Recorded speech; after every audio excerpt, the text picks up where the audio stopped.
সুন্দর একটা সকালে শুভেচ্ছা জানিয়ে আমার নতুন একটা ব্লগ স্টার্ট করছি। আশা করি তোমরা সবাই খুব ভালো আছো, আমিও খুব ভালো আছি। আজকে মাথায় দিচ্ছিলাম তেল, আর তেল অবস্থায় কীরকমভাবে খোপা করা যায়, মানে করি এভাবে খোপা। আর সকালবেলাতে তেল দিই, সেই শ্যাম্পু করার আগে যেরকম তেল দিই সেরকম তেল দিয়েছিলাম। তেল দিয়ে একটা খোপা করব, সেটা মূলত তোমাদের কাছে একটুখানি শেয়ার করি। ক্লাচা ক্লিপগুলো হয় সেই দিয়ে একটা খোপা করব, খুব সিম্পলভাবে একটা খোপা। তোমরা দেখতে থাকো, আশা করি তোমাদের ভালো লাগবে। আজকের হেয়ারস্টাইলটা হচ্ছে মানে তেলা মাথায়, মানে তেল দেওয়া মাথায় মানে খোপা করলে ঠিক কীরকম দেখতে লাগে, কিভাবে করা যায় সেই একটা স্টাইল তোমাদের কাছে শেয়ার করছি। চুলের জটটাকে খুব ভালোভাবে তো ছাড়িয়ে নিয়েছি, যেহেতু বললাম আমি তেল দিয়েছি, আর আমি তেল দেওয়ার পর চুলের জটটা খুব ভালোভাবেই ছাড়িয়ে নিই। শ্যাম্পু করার পর যাতে চুলটা খুব স্মুথ আর সিল্কি হয়ে যায়, এই জন্যই আগে থাকতেই আমি জটটা ছাড়িয়ে নিই। এবার জট ছাড়িয়ে নিয়ে চুলটাকে এবার ভালোভাবে বেঁধে নিচ্ছি। বেঁধে নিয়ে এবার কি করি সেটা দেখো।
তোমাদেরকে বললামই যে আজকে খোপা করছি মাথায় একদম তেল দিয়ে, আর সেই জন্য চুলটা একদম টাইট হয়ে আছে। তেল দিয়ে খোপা করলে কীরকম লাগে, অন্য সময় তো শ্যাম্পু করে আমরা খোপা করি, সব সময়তেই করি সেরকমভাবে, যেটা সাজগোজ করি, স্টাইল করি, যেটাই বলো, যে হেয়ার স্টাইল করি সেটা।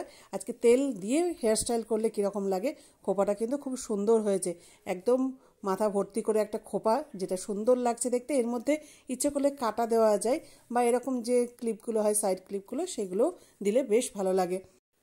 চুলে শ্যাম্পু করা থাকলে একরকম দেখতে ভালো লাগতো। আর আমার তো এখানে হেয়ার স্টাইলটা নিয়ে কথা, দেখতে কেমন লাগছে সেটার কোনো ব্যাপার না, যেহেতু হেয়ার স্টাইলটা নিয়ে কথা, তেল দিয়ে হেয়ার স্টাইল কীরকম করা যায় সেটাই দেখানোর উদ্দেশ্য, সেটা তোমাদেরকে দেখালাম। এই যে মাথায় দিয়ে দিচ্ছি কাটা, এই কাটাগুলো দিয়েও চুলটাকে কিন্তু খুব সুন্দর করে সাজানো যায়, দেখতেও খুব ভালো লাগে। বা এর ওপর সুন্দর যে গার্ডারগুলো হয়, সেই গার্ডারগুলো দিয়েও চুল যদি বাঁধো তাহলেও কিন্তু দেখতে বেশ ভালো লাগে, তাতে চুলটাও আরও টাইট থাকে। যদি কারো ক্লিপ এরকম দিতে ইচ্ছা না করে সাইডে, তাহলে এরকম গার্ডার দিয়েও যদি কেউ একটা খোপা করো, তাতেও কিন্তু বেশ সুন্দর লাগবে। আজকের মতো ব্লগটাকে এখানেই শেষ করলাম। নতুন একটা ব্লগে তোমাদের সাথে আবারও দেখা হচ্ছে, বিভিন্ন রকম ব্লগ নিয়ে, হেয়ার স্টাইল, রান্না বান্না, ডেলি ব্লগ যেটাই হোক, কিছু নিয়ে তোমাদের কাছে অবশ্যই শেয়ার করব। আর নতুন বছর আর দুদিন বাকি, আগামী নতুন বছরটা তোমাদের সবারই খুব খুব ভালো কাটুক এ কামনা করি। আজকের মতো টাটা, গুড বাই, সবাই খুব খুব ভালো থেকো।